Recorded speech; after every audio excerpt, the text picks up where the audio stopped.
Hi, listeners. We have such a great guest today. His name is Mark Victor Hansen. He is best known as the co-author for the Chicken Soup for the Soul book series and brand, setting world records in book sales with over 500 million books sold. He also has worked his way around the worldwide spotlight as a sought-after keynote speaker and entrepreneurial marketing maven. He's written a new book that we're going to talk about today on the show. It's called Ask: The Bridge from Your Dreams to Your Destiny, which is quickly, becoming a bestseller of its own.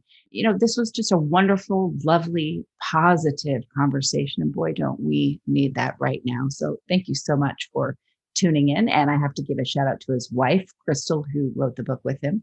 But Mark joined us today. We'll have Crystal on in the future. And thanks for tuning in, listeners. I wanna try and take in all the highs, embrace them for more than a moment's time.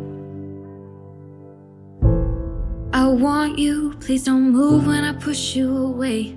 I know I contradict myself some days, but will you ride the lows with me? Welcome to Mental Health News Radio. I am your host, Kristin Sunanta Walker. Our goal is to help discussions about mental health be a regular part of your daily life, no different than discussions about physical health. Mental illness can be a topic of discussion under the umbrella of mental health, along with so many other topics. This show is the original program on mentalhealthnewsradionetwork.com. Our network of shows are played in over 180 countries and cover more topics under that umbrella than you can possibly imagine. We were talking about mental health long before it became cool and popular to talk about, and thank goodness it has become so popular. We have incredible guests, advocates, patients, experts, people. Thank you for tuning in and enjoy our intro music, a song named Lows, written by Aubrey Toon. You can find her music at www.aubreytoone.com. That night when I started praying, I cried. Will you ride the lows with me? Will you ride the lows with me? When I'm down, my vision gets blurry. Mark, thank you so much for coming on Mental Health News Radio. My great pleasure. I love thinking out loud with you. Absolutely. Now you are well known, and I'll try not to embarrass you because I can tell from our private conversations you're very humble, but you are the New York Times bestselling author of the Chicken Soup for the Soul series. True. We've sold 500 million books, and I've got an outrageous goal of during my lifetime, I'd like to sell 1 billion books. And the next part is that I want to help not eradicate illiterates, but end illiteracy. Hey, that's a good goal, because how any kind of language, writing or spoken language, different mediums of where language and communities coming together, the more of that in a positive direction is better for everybody on the planet, especially right now. Yeah, reading is a level of freedom. And the reason our book sales are up off the chart with this new book called Ask: The Bridge from Your Dreams to Your Destiny is real simple. People have been incarcerated. And my whole model is that you can look at caterpillar and you can't predict butterfly. And we're all in a cocoon or a chrysalis right now. And out of chrysalises in the past in a world, in America, at least in 1898, 4 things came out. We got the telephone, we got the airplane with the Wright brothers. We got electricity with Edison, and it was an amazing time, because we also got Henry Ford giving us the automobile internal combustion engine. So I'm hoping that'll happen, or I'm expecting that to happen again, because people in lockdown get either bored and depressed, which is not what I want. And that's why I love talking to you about this. Right. Or they say, wait a second, if I could do anything with all this free time I've now been given, what is it I would like to invent, and what business purposefulness, and how can I use my mind in a positive, creative, constructive way?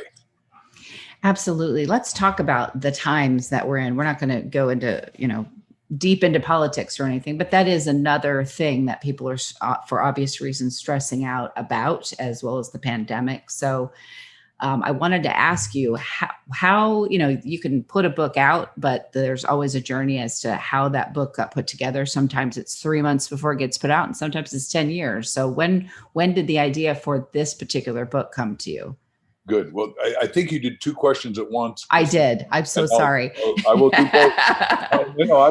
Listen, you can do 3 and I think I won't forget them. If you do 4, I might get lost.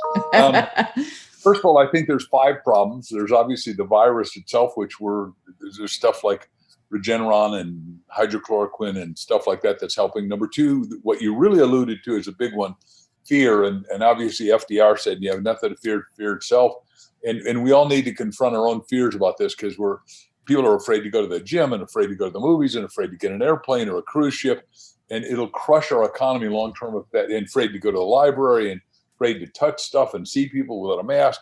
And then there's a fear that media is promulgating, is that right pronunciation? Anyhow, promoting, and we got to get rid of that. Then there's the fear of China. And then there's, just the general fear of other stuff going on, which is shutting down our world. We can't stay shut too long or the whole place vaporizes. And I'm really very keen on free enterprise and freedom of liberty and releasing us. So that's that one. And we can go any deep on any of those you want. And then the other one is Crystal and I have been blessed to travel to 80 countries, talk to 7 million people live. And we met nice people, good people, educated people, professional people. But the one thing, the difference between little success and vast success is their ability to ask. So we said, well, wait a second, we got every problem we've ever had by asking. And then we said, well, we'll write this book called Ask, The Bridge from Your Dreams to Your Destiny. We wrote everything we knew. And then we did the research from Harvard and Stanford and Cambridge and all those places. And then we went the next mile and interviewed 26 superstar askers. And every one of them had the same experience we did. So what we've discovered now is that we got 121 letters a couple of days ago. And every one of the people that have read it buddied up with somebody, went through every question, and they're transforming their lives, even though they're quasi incarcerated or sequestered or in lockdown. Oh, that's right. Yeah. And these are unprecedented times. We can't say that enough. And I think we're so used to, especially people who are used to asking questions, or people that have struggled with mental illness, or they're really struggling now with keeping on top of their mental health. If you go to counseling, you are used to being asked questions and also asking questions, but this is putting everybody at a level of needing to do that, that is higher than ever before. By the way, everything you're saying is 100% correct. I can tell you that the group that, based on what you just said from a mental health point of view, I got 4 psychiatrists. They're all household name brands. Most of them have TV shows like PBS, like Daniel Amen and Lou Tartaglia and Fred Moss. All these guys are, and Mark Golson. They're all personal friends, and they all say the same thing you just said, except that the problem is they're back ordered up. I don't know if that's a good thing to say for psychiatrists and doctors, but up to 3 months because people are freaking out. Yes. And so what's happened is that even they are saying to their patients, which I'm very thankful for, and I didn't ever see this coming. Hey, look, Mark, and our close friends with his wife, Crystal, read this book and see if it can't help you until we can get you into the office 3 months from now. And I am very thankful for that. I'm sorry that this whole thing's happened, but people, and I love your position on this, but I don't think people are good. We're meant to be social. I'll do it positively. How's that? Right. Exactly. Yes, we are. And I think I was just saying this to someone that's joining our network with their podcast. She's a pretty well-known psychiatrist. She's already has a podcast, but we were talking about how I'm not a therapist. I'm a good patient of therapeutic services since I was 12. And so I know the lingo, and I'm also in the business of mental health. So I know it from a whole other perspective as well. And so my friends, so many of them, and people in this network that are psychiatrists, psychologists, first responders in the mental health field, let's put it that way, come to me because they can just let their hair down. They can just go, man, this is just, I've got my patient load is quadrupled. I'm having my own issues. And so the level at which I'm hearing it from the first responders during this, I sit and think, oh my gosh, the impact this is having. I mean, our shows are up 400% listenership across the network. People are clamoring for this kind of information. So I'm not surprised at all about your book, not at all. And that it's you who wrote it anyway, and Crystal, of course.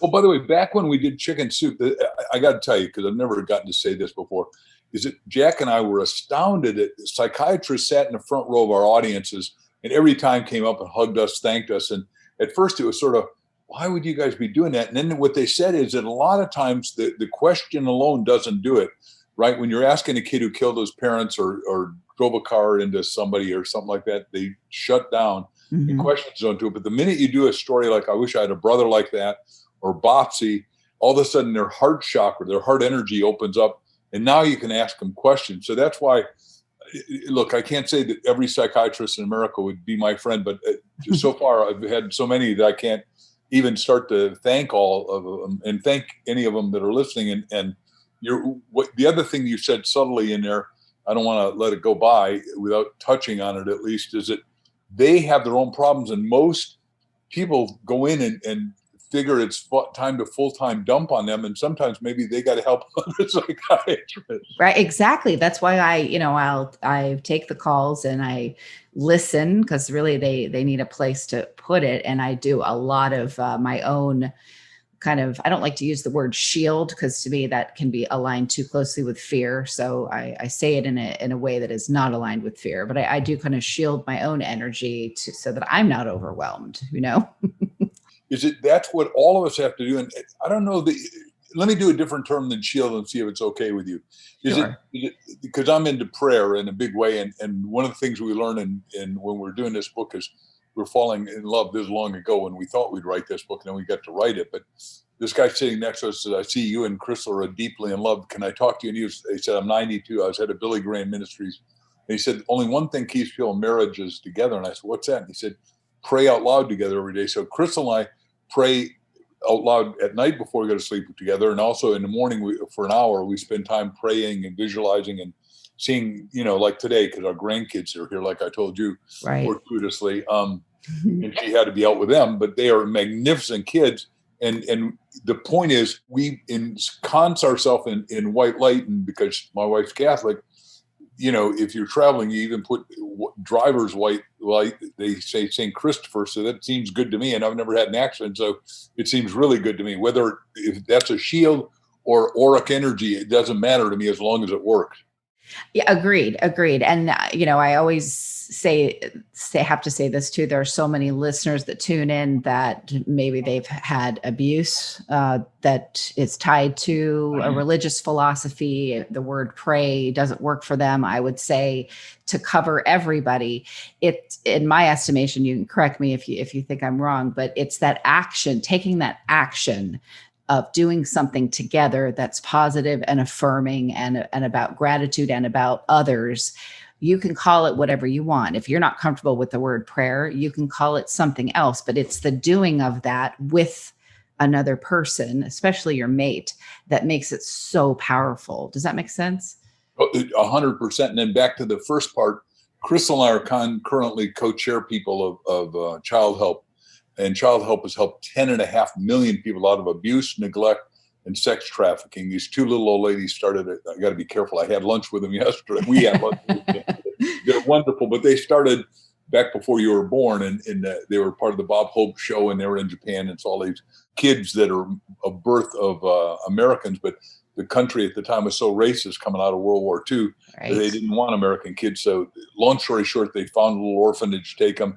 They went back to the military and said, a lot of these kids are your peers, military guys, kids, and will you help? And they came and they really built the biggest orphanage in Japan. And that's how these ladies started. And it just goes on and on. But the point is, a lot of people have been abused. And if not physically, almost every one of us mentally or spiritually at some level or another. So we've been prayed P-R-E-Y on, and we all got to work on ourselves to get that clean. And back to the other thing you said, you don't mind, you said I could ramble a little bit and do macro. Is it God? Yeah, God doesn't care what you call him. He's got 367 names that I'm familiar with, or I saw the book of that.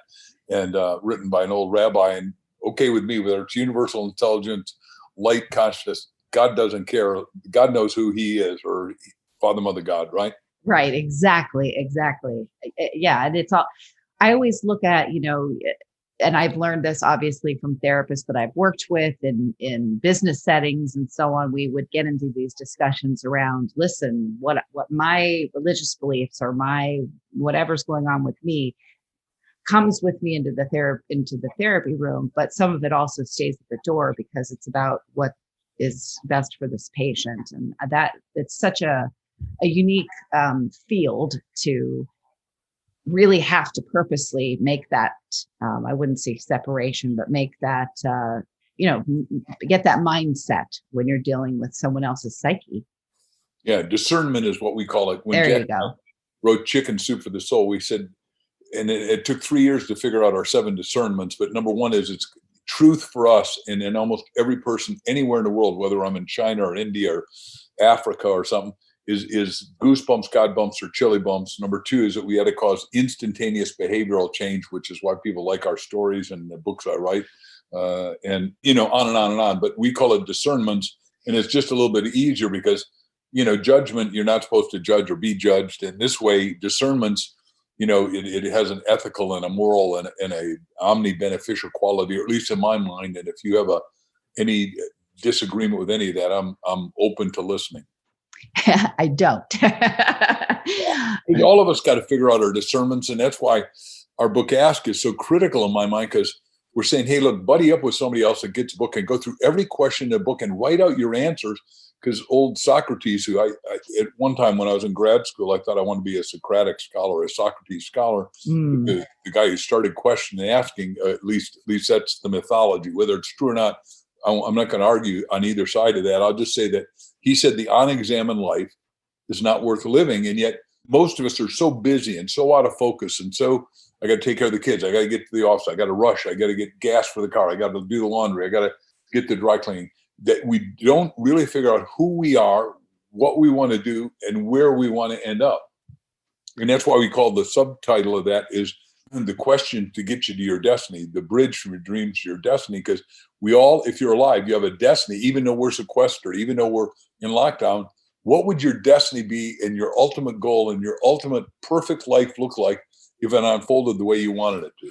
Right, exactly. And you and Crystal and I talked about the term "what if," which is asking a question of God, the universe, higher power, however listeners you put things. But what if everything that's going on with this pandemic works out in the best way possible for you and for your loved ones? Just that the universe, God, does not like you to tell them what to do. They like to answer a question. So I love that the name of the book is Ask, because you have to ask for those things. And most of us what happens is our research says that people are afraid to ask. They'll look ignorant. They'll look stupid. They should have known. You're working for me. I employ you. You're hired for marketing. You're supposed to know marketing. You're not supposed to have me, the boss, tell you how to market. Right. Whatever the put down is. And the put down hurts. And it's like a saber to your brain or heart or soul, whatever part of it you want to pick. And you go, wait a second, don't put me down. I just don't know. And see, I think asking ignorant questions, like my wife says, you ask questions of people that you know the answer to. I said, yeah, but sometimes they give me a brand new insight and a new perception. I got a brainwave. Yeah. Yeah, I want to ask everybody everything, including little kids, because I told you we got our grandkids here, and one of them, you ask him, and he says, yeah, I talked to Jesus, and he's, we're talking about a 4-year-old. So I said, really, what did you do? He said, oh, we just ate an apple together and chatted. And I went, oh, cool. Can you tell me what he said? He said, no, we just felt good together. So I thought, and by the way, I never programmed the kid to do that. Neither did his parents. His parents pretty high, but not, thought, wow, that's cool. Because Jesus doesn't come and talk to me on a day-to-day basis. So this kid, Jensen, is really a high kid. I mean, I'm very thankful for all my kids and grandkids. Yeah, absolutely. And I love the part about, once you begin to practice the art and science of asking to discover your destiny and start to move forward, move toward it, you can manifest innumerable blessings for yourself and others. Now, what's interesting about that is what you just said. If you don't know what your destiny is, it's okay. I think what I see people when they get an open-ended question, that ask a question, then all of a sudden they freeze. They can freeze. So it's okay to just even ask, help me, like you wrote, help me discover my destiny. Well, that's the point. What we've discovered is that there's three parts to it. You got to ask yourself, ask others, and ask God. So let me just go to ask yourself. When I went bankrupt and I crashed and burned in 1974, I lost $2 million in one day. I thought I was a hot shot. I was in New York. I built the Wall Street Racquet Club, botanical gardens out of plastic, polyvinyl chloride. Wrong time, because the Arabs said, we can write checks so big your bank wants. I had to check a book in the library, How to Go Bankrupt by Yourself. And for 6 months, I'm feeling distraught and disconsolate and sleeping in a sleeping bag in front of another guy's room. And then all of a sudden it came to me, what do I really want to do? Well, I really want to talk to people that care about things that matter, that would make a life transforming difference. So I go to my 3 roommates in Hicksville, Long Island, New York at the time, and I say, any of you guys know anyone young speaking that's not a lawyer, not a doctor, not a celebrity, not a famous person? And I said, yeah, this kid is a few years older than you, but he's out in Hauppauge talking to all the realtors. I raced out there, go up to him after he mesmerized, wowed 500 people. And I said, Chip Collins, can I buy your lunch? Tell me how to do this business. He said, 1 in 1,000, you'll make it, kid. You're not going to make it, but I'll tell you what to do. If you stay out of real estate, I own it in 5 boroughs. You do it in life insurance. So I did 1,000 talks a year the first 3 years, and people said, yeah, that story in a book. And I created a little book called Stand Up, Speak Up, and Win. And I said, this isn't a New York Times bestseller. It's not a national bestseller. It's not an international bestseller, but it's my bestseller, and I want you to have one, and let me sign it.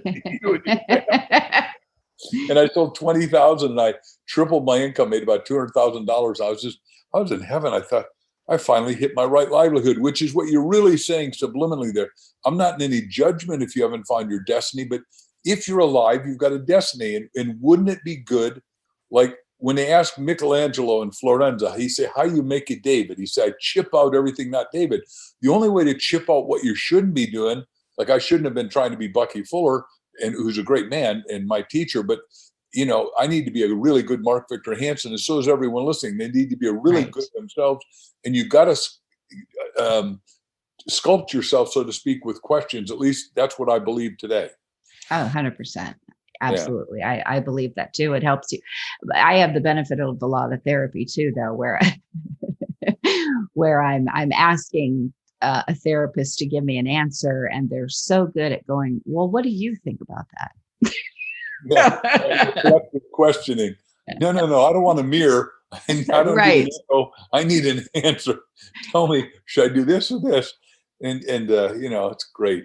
It's good to know all that, though. It is. It's good to know, and it's also good to sit and examine what you're asking. When you're caught up in, what we've called the rat race, you can't breathe. Your emotions are in your throat. They're, like you said at the beginning, there's so much going on that oftentimes we just don't even know enough that it's okay to even look up. Yeah, let me talk to that, though. And that's why the problem causes the result and the answer. So one of the things you said a second ago was this. You said, if you ask a question you can't answer today, the answer, right, asking you shall receive. There's always going to be an answer. Like Bucky and I used to walk down the street, and he'd say, if you don't know the name of that tree, like, what's that tree? And I didn't. All of a sudden, 2 days later, somebody's walking by and said, that's a walnut tree. Well, now I know it for the rest of my life, or a Palo Verde or whatever. The point is, you cannot help but ask, putting out a vibratory rate into the universe, that the answer comes back. So that's that part of it. It seems to me, and it's really critical. And then the second part you said about the people that are so upset, when Fuller was going to kill himself because his 4-year-old daughter Allegra died of spinal meningitis, he blamed himself. He's in Chicago, goes out to the end of the pier, ready to jump in, and he said 2 questions. Number one is there a God? And his answer spontaneously, God voice came into his head and said, there's an a priori intelligence in the universe. I know that's big words, but it means an intelligence before reason, a causeless cause, right? Somebody made the universe 15 billion years ago, right? Yeah, that 15 billion. And then number 2 is he said, do I have a reason for living? Which is a lot of people listening to us right now are there. That's why I wanted to cover this. So Bucky said, what am I supposed to do? And he said, look, your business and universe is be a human guinea pig and figure out humans, comprehensive welfare on spaceship Earth, right? And he went and he created World Game, and that's what I worked on with him. How do you make the world work for 100% of humanity, physically and economically? And it's technology, and for the first time, we do have the technology to create the energy, to create the water, create the food, to create abundance. Doesn't get rid of wackadoos, but it gets at least 4 billion people with clean water that aren't having it today. You're the only other person on the planet I know other than me that says wackadoos. Just had to point that out. Yeah, well, good. Well, by the way, we have a fair amount of them out in there, and the media makes them more visible than ever, it seems to me. And that is my judgment, and I respectfully will stand. Did you know that we have some mutual colleagues in common, and we already talked about Amy Newmark privately. Listeners, you remember I've done shows with Amy Newmark. Yep. We also know Dr. Mark Goulston. Yeah. So we probably know a lot more people than that. I'm sure we do. And the point is that both of us are well-read. When we could travel, which is one of the things I want to have come back. Of yes. course, I think you do. And by the way, because I've traveled 250,000 miles a year for more or less 44 years until this hit, it hurts my heart that in the last 2 days, we've laid off 80,000 pilots, flight attendants, staff people in all the major airlines. And then the unions are not, I am going to beat on the unions. They're not willing to cooperate and let, the head of Southwest, who I don't know. So I don't own any stock. So I'm not a vested interest guy here. I'm just interested in airlines flying. And I knew the guy who started Southwest. He's a Horatio Alger Award winner like I am. Means I came from rags to riches. I've been excessively philanthropic, and I love that guy. Anyhow, he just passed away. But the point is, the guy said, "Look, I won't take any salary for the next year. But you got to cut your union charges by 20% just for a short time until we get this over, because we're losing $17 million a day. Otherwise, I got to close down the airline." Right.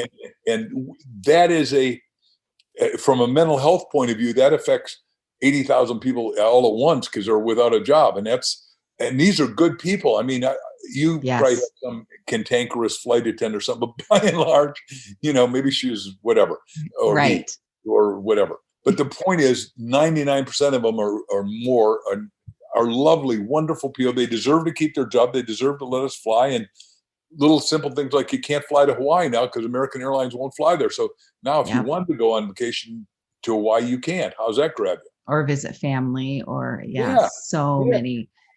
We haven't even begun to see how the ripple effect is going to, come out of this. So in looking at a book like this, I always ask this hard question, and it's not in any way meant to be derogatory. There are people out there who think of things like this book or Chicken Soup for the Soul, or, that's just the positivity movement. And they're so depressed or they're so upset with life that they just go, oh, I can't even deal with that. That's not going to help me. It's all positivity. So what to someone that's feeling so despondent, what would you say, with someone who came to you like that? Well, I've had a lot of that during my lifetime. I'm sure. So I say, look, just come to the seminar. And usually and most of my seminars have historically been 3 hours, wherever they've been. And some giant groups with 38,000 people. And when you see everybody else laughing and having conviviality, that works. The other level that works is like we did Chicken Soup for the Surviving Soul, 101 Ways to Beat Cancer. And the first story we have was my teacher, Bucky Fuller's best friend was Dr. Norman Cousins, had a big magazine out in New York called Saturday Review. And what Norman did is he had cancer because he was so negative and freaked out that he couldn't get the magazine deadlines all the time. And when he was in the hospital dying, the doctor said, well, we can't do anything. So he said, well, I'll just get the funniest films in the world. And he got laughing, and I can name all the films. But the point is, he laughed his way well. And he changed his attitude. He changed his disposition. He changed his positioning. He changed his discernment. He changed his perspective. I ended up giving him a gold medal award. But he said that's what people have to do that are freaking out and ready to kill themselves because there's too much pressure. Because Hansellier traded three kinds of stress: U stress, positive, EU-stress, which is the kind I try to live in, stress day to day. Oh my God, I got to get the car washed or whatever, and I can't get it done. I don't have time. And then de-stress, where you wreck yourself, and that's where those people are in de-stress. And what they need to do is rise above it. And the way to do that is humor. And humans are the only ones born with a sense of humor. And little kids laugh 140 times a day, and adults laugh 4 or 5 times a day. We need to laugh at ourselves. And with your permission, I'll do a silly joke I heard yesterday. Yes, absolutely. Did you know in the Canary Islands, there's not one canary? And in the Virgin Islands, there's not one either. Not one canary. Yes, it's that lighthearted, silly humor that I love. This is why I've been a part of my ex-husband's life for 33 years, and we're back partners again, because the man makes me laugh all day long. Well, that's, and I make Crystal laugh and she makes me laugh. And everybody needs, by the way, everyone says you need, and I've now got a soulmate, Crystal's a twin flame. But the other level that I've never said until what you just said, you held up a mirror so I could see it, is that we also have to have a laugh mate. And have somebody that you can call that is going to, even if you've told the joke to them before or did the humor or the meme or whatever, you go over it again and they burst out into regales of laughter, because all of us are being beat the hell up today. Yes. If you watch any media at all, or you read the newspaper, I have to read an hour. I do read an hour of news a day, or an hour and a half. But I do what you said, except I ensconce myself in white light. So I don't say, I'm Teflon, man. It cannot stick to me. I'll own it, because somebody's going to ask me about it. Sure as shooting. Somebody's going to ask me about this or that going wrong. And I don't want to be part of what's going wrong. I want to figure out how to elevate, right? The consciousness is you're either devolving or you're evolving. And if you're evolving, you're positive, you're optimistic, you're going up Maslow's hierarchy out of safety and security, which when you're negative, you go down. When you're positive, you go up to self-actualization, self-realization, the height of which Dr. Abe Maslow said is truth and beauty, which is you probably can't be negative if you're in that float. And like yesterday, the grandkids are watching a great TV show I'd recommend to anybody. Sheldon and God, I can't remember it. Anyhow, I'll think of it maybe before we're done. But what happened is they went to see a Leonardo Da Vinci in cartoon, and Da Vinci was a really high positive guy, and brought up Medici and everybody. I mean, it seems to me those people that accomplish and create the most, by and large, are pretty positive, and they also have the best sense of humor. Yeah, I remember we had a Buddhist monk come, and a quite well-known Buddhist monk come and stay for a sort of, it wasn't a church, but maybe it was a temple, or it might have been a temple, but I was involved in a long, long time ago. And I would just sit. It was my job to pick this man up from the airport, take him to where he's staying. And I was staying in a house right next door to make sure everything was okay and all this stuff. And I just marveled at him every day outside. Just everything was a delight. And I'm not saying every monk is like this, but this particular one was, from a flower to the blade of grass, to laughing, the dogs. I felt so much joy just being around him. I remember I burst into tears when it was time to leave, because I was like, it overwhelmed me, because I knew how much I was going to miss him. And I remember thinking, I'm going to have to learn how to cultivate that for myself.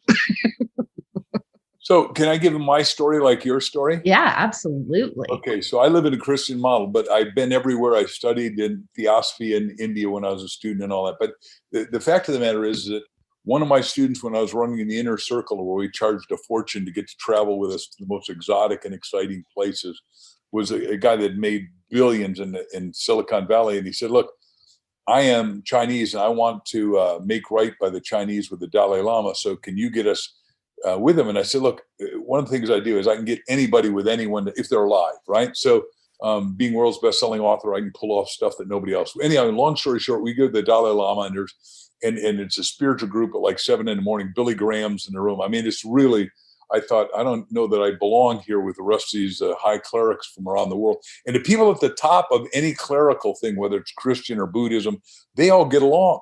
It's just the lower guys that say, oh, you've got to do it my way or the highway. But back to it.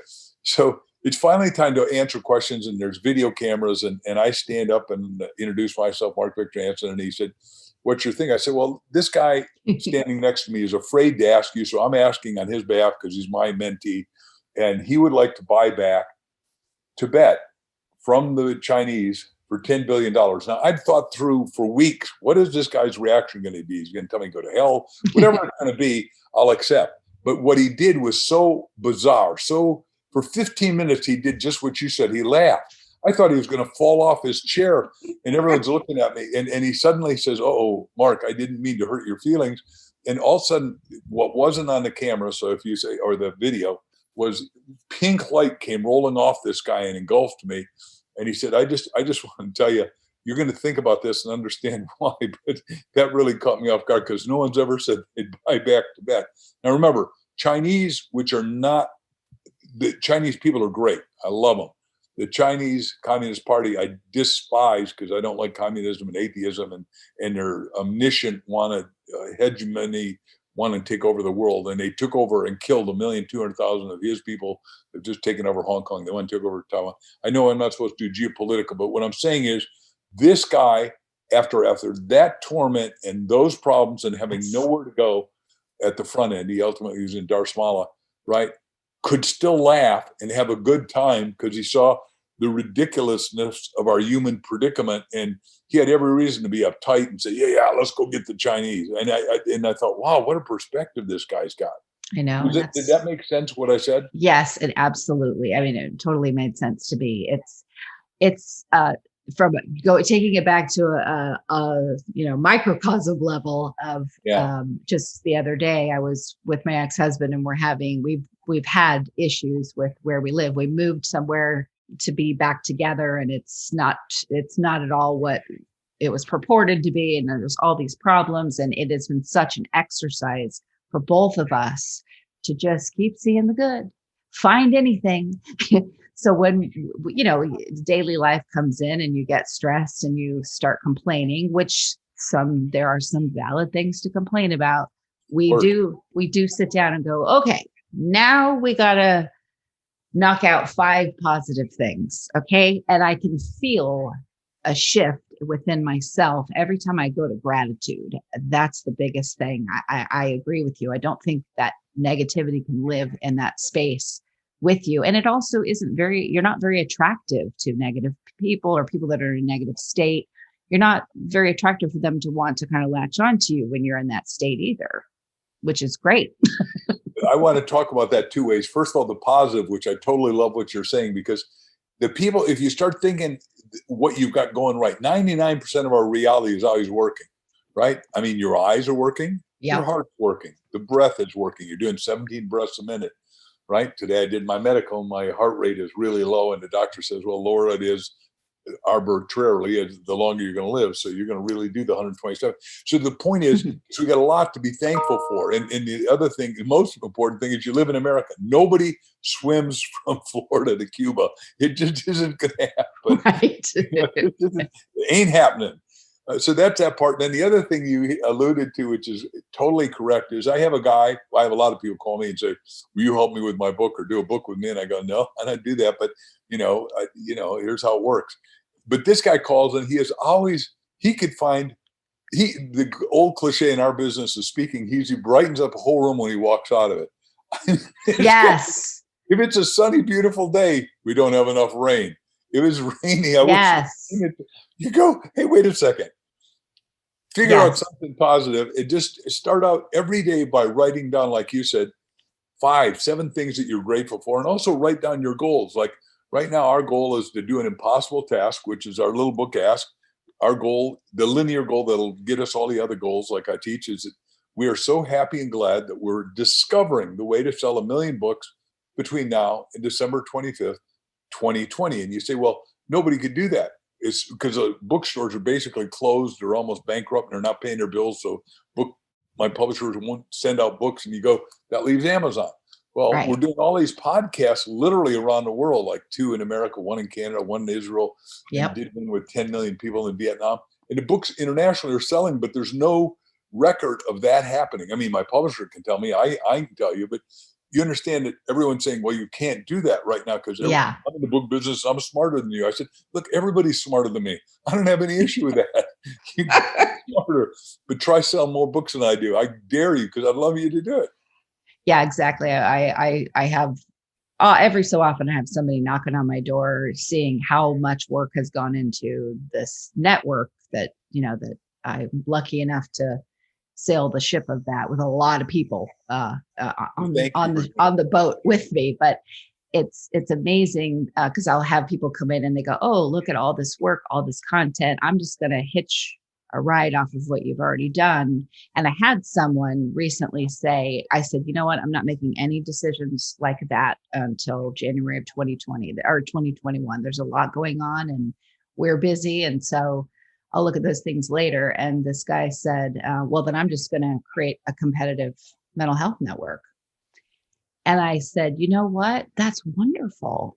We wouldn't be in competition. The more people talking about this, the better. So my goodness, please do. And my podcasters, if they also want to be on your network, more power to them. And he literally didn't know what to say. Yeah, because you and I aren't into competition. Mm-mm. Look, as a matter of fact, when I've spoken on with some of the greats and talks, I remember running with one the next day and I said, your talk after I talk was better than I've ever heard you. Why? Because I brought up the energy, I brought up the attitude, I brought up the vibration, and then you came out to your best because you weren't going to go just because this guy only owned one talk, right? I own like lots. I keep creating new stuff. Matter of fact, the danger with something like we're having right now is that it's hard to shut me up. I have some friends like that too, and me too. Yes. Yeah, well, by the way, my mother always used to say, Marky, you enter every subject with an open mouth. But I said, look, there's usually something behind it. Nowadays, I've glanced at, if I haven't read all the way through some part of 50,000 books I have in this deep library. As a matter of fact, I used to go to my teacher. Remember, my parents were illiterate Danish people and didn't have any books because they came over during the war. But it is fascinating that I'm a bookaholic and not only writing, reading, and loving it and getting friends give, but is amazing. That's why I said we got to get everybody in the world to read because it's the only hope to freedom, and you can't get it enough out of the computer. And I know I'm not beating on the internet or YouTube or anything else. I'm just saying that is a vehicle, but not a vehicle that allows the imagination to expand. Right. In my opinion. There's nothing like, that's why I'm a purist about podcasts too. Yes, there's a place for recording and having a visual. I love all of it. And I'm a purist to the podcast piece, just audio, because of the trauma survivors really that have written hundreds and thousands of emails saying, I just need something quiet. I can't focus on reading right now. I'm way too stressed, but I hear your voice or one of your other host's voice, and I will listen to the same show again and again and again. It helps me be able to go to sleep and have at least a somewhat peaceful sleep. Let me talk to them in a way I've never gotten to do. So, people say, well, what markets do you do that you're doing so well? I do, I won't name them, but they're the AA churches, the 12-step process. That means you're coming out of alcoholism, either AA, SA, GA. There are 12 A's in case you didn't know it. And the biggest churches that do that, and I won't go name any names because they're all friends, but a lot of the people don't want their friends to know that that's where they go to church, right? So the point is they have ancillary rooms where the people could sit and they keep smoking or doing whatever, and they don't have to see the speaker. And to me, it's fascinating. So I agree 100% with what you just said. And when I was bankrupt and I bought one of those, remember this 50 years ago, the first tape recorder from Sony came out and I was listening to an audio tape that saved my life. I listened to one tape 287 times by Cabot Robert called Are You the Cause or Are You the Effect? And I thought, man, if I cause this bankruptcy and cause all that distress and that problem for everyone, and I wouldn't even talk to my own parents about how wrecked I was, but the tape saved my life because it kept giving me what Zig Ziglar would have called a checkup from the neck up. So you're the first time I've ever heard that reiterative that people need to, the Bible says faith coming and the hearing from the Lord. But the point is faith is substance, but it comes through the word, through language, through somebody that you can digest and ingest and accept, and then egress your situation. How's that? There's a good line. I like that. I don't even have to. I was raised by an English teacher, so I do know what that means. But the other thing about it too, with reading, is it you're reading something and there's so much of your imagination that is left to be open for your brain to have to do so much work to paint the scene of it in your mind. And that exercise in and of itself is another way. That's why some people that are, in experiencing trauma read the same book again and again, because they know what the ending is going to be. It's a safe space and they can go back to that wonderful place that they created in their head as they were reading. And people don't realize how much you don't have to just get it through your therapist office. You can pick up a book. Well, that's, by the way, in the success trainings that I do, is I say, look, pick somebody that you want to use as your model. It'll get you out of not being who you could be. And in big business, like right now, all the businesses that are crashing, I'm saying you got no right to crash. And a model for me today that gets everybody going is Elon Musk, because most of us like him. I mean, yes, he's loud, and yes, he's brash, and yes, but he's original. And when the governor of California said, we're shutting you down and you're not going to make one car, he said, fine. So he immediately calls up 3M and said, look, you guys can't make these ventilators and they're needed. I own all the metal you'd want. I own all the 3D printing, and I own this. I've got all these engineers. Let me make them. So they reopened up his plant to make ventilators. But during that time, he made 90,000 cars and became the fourth richest guy. The point is very simple. There's always a solution if you ask enough questions to go over, under, around, or through your obstacle, get in the other side, and get to, in our case, our book says the bridge from your dreams to your destiny. And you can't let government, you can't let the economy, can't let your neighbor, you can't let somebody besmirch you and stop you and stifle you from what you got to get done. And all of us have something we got to do. Yes, absolutely. Isn't that an interesting story about Elon pulling it off? Yes. And I want to make sure that I don't forget this because it keeps leaving my head. But the part about telling stories, that's what you so tapped into. Yep. That's what, if someone can, it's great to hear a concept. Of course, concepts are wonderful. Well, if you try this, that's great. That's why cognitive behavioral therapy and dialectical behavioral therapy, all those things, these are concepts with tasks that you have to do. But when you hear or you read that someone else is having a similar issue, you suddenly remove the concept and you put it in, like you said, right into your heart chakra. And then you can ingest that. I think you used that word too. And it gives you that model you're talking about of someone else who's in that space that you want to get to. Exactly. By the way, you hit on it. Stories are metaphors, and the story is how all of humanity evolved, as far as I'm concerned. Now, we could argue anything you want, and I'm okay with that. But 2 million years ago, when mankind became hominids, right? Or Neanderthals, whatever you want, and there are two branches to our family tree. But the bottom line is, story is how they stayed alive. Yes. Story is what they did. And at the front end, it was oral tradition. So what we did in Ask, Crystal wrote it. I take no credit for this. I just happened to put it together because I said, sweetie, you've written 4 stories. We call it the Fable of Michaela. I don't know if you got a chance to read it, but everybody that reads it, it's a world's longest parable because, as you know, all the businesses I own, and I own a lot, and the books I write have got to be original. They got to be life transformative, and they got to be inevitable that if they help you, you'll go get somebody else help. Because I want everybody to have a shot at it, because back to this competition thing you said 10 questions ago, you and I aren't in competition. Right. If you sell 1 billion books, I'd be happy as I could be for you. It doesn't take anything from the people. As a matter of fact, it'll help me sell more because somebody will read me and go, gosh, I don't know, she interviewed him and he wasn't that stupid. Anyhow, the point is, the prologue of this Fable of Michaela starts where a lot of people are feeling this woman is working in a rock quarry. It's during the time of kings and queens, and nobody's going to help her. And all of a sudden, an angel comes and tells her, look, you can help these other people. And she reads her way out of the rock quarry. And but it's a 40-page story. And I'm giving you the distillate in a sentence, which isn't fair. But if you go back and read it, we're told we're getting a Guinness Book of Records for the world's longest prologue, because what we want to do is catch everybody in the story. And when you start reading the first 2 sentences, you go, oh my gosh, what's going to happen? And you end up reading it, and then you say, I got to read the whole book, because if these guys really can write that well, it's going to change my life. And that's what we're trying to do, because everyone has a treasure inside. Everyone has a destiny. Everyone has more opportunity, more talent, more skills, more ability. And what happens is the overlay right now, the hang is, you ought to be negative. The world's shut down. It's not going to open up until blah, blah, blah. Bunk. It doesn't matter if the world doesn't open up. You open up your world. That's what I think you and I are talking about for mental health. Mental health.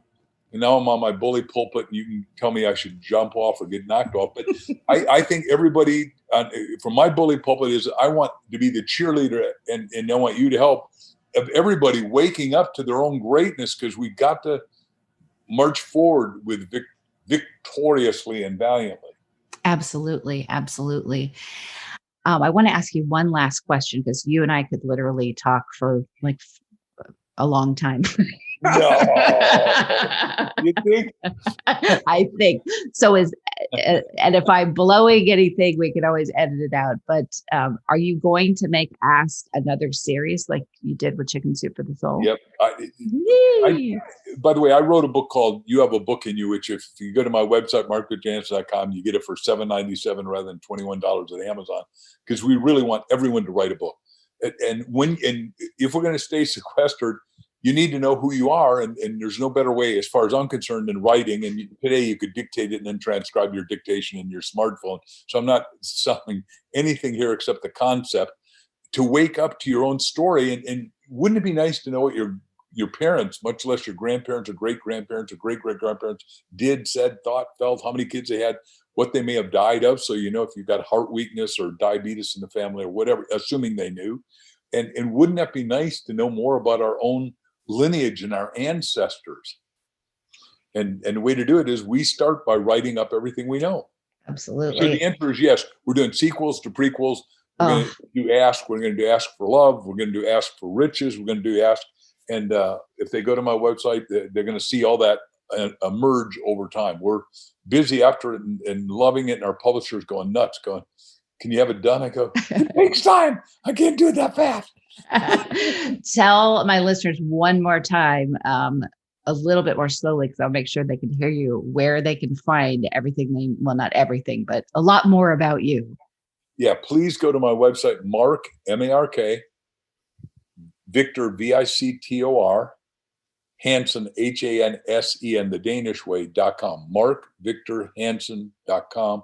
And you're going to have to keep going there, because we're under some exciting transformation right now that is wonderful, and we're making it better because so many cool things have happened. Like, I respectfully understand what we had to read in high school. It's the best of times and the worst of times. It's the worst of times if you stay in the gloom. It's the best of times if you wake up and let your mind and then your business and then your life and then your family zoom. How's that? I never said that before either. I'm glad I heard a few firsts or fleshing things out more deeply on this show. So I feel honored. Thank you. Oh, by the way, you allow that space because you understand silence is the thing that, don't interrupt. Like some people love to give me their points of view while I'm doing them. I'm fine. I'll listen. I'm patient. Yeah, I interrupted when we first talked, and then but that was a crazy day. But when it's showtime, boy, nothing has taught me. Well, first of all, having counselors taught me about listening. Yep. And then doing, podcasts. That's the medium I absolutely love, being the person who asks the question, because I love that word ask too. And then, the possibilities that open up from there, and then learning how to take a breath. You don't have to fill in dead air, all the time. You can edit dead air out. We're not live. Well, you're doing a great job, and I've loved every minute of it. Awesome. And I hope we do it again. And I hope you get to interview just Crystal, because she is, believe it or not, crystal clear. I'm excited. Thank you. And I'm excited to have either of you, both of you, on anytime you'd like. And I just want to say thank you again for agreeing to come on my show. My extraordinary pleasure. This is great fun. I hope everyone listening gets a lot out of it. Me too. And listeners, thank you so much for tuning into another episode of Mental Health News Radio. Hi, listeners. I'll make it quick. These are some really cool places that give discounts and other cool things for listeners of Mental Health News Radio Network. If you want to get amazing help with healing from narcissistic abuse, go to healfromanarcissist.com. If you want CBD products that are the best of the best, I use them myself, go to proze.com and use the code mentalhealth20, mentalhealth20. If you want to get daily perk ups that help retrain your brain to think more positively, go to perkupdaily.com. And also, just because this one's fun, snarkycandles.com. I guarantee you'll love them. Snarky with a Y, SNARKY, candles.com. And don't forget, if you want to hear all the shows on the network about first responders, you can go to firstrespondermentalhealthnetwork.com, and all of our shows that focus on narcissistic abuse, narcissisticabusehealingnetwork.com. Thanks for listening, and back to the show. But will you ride the low, low, lows with me? Will you ride the low, low, lows with me? One thing you can always count on at Mental Health News Radio Network and my show is that there will always be dogs around. Why? They are natural healers, excellent for your mental health. The original therapy dog Miles has something to say in just a moment. For now, please check out all of our amazing shows at mentalhealthnewsradionetwork.com and all your favorite podcast apps. Until next time, I'm Kristin Sonanta Walker, and thank you for listening. Me tonight, and I can ride the low, low, lows with me. I can ride the low, low, lows with me till my vision clears up perfectly. I can ride the low, low, lows with me. Good boy.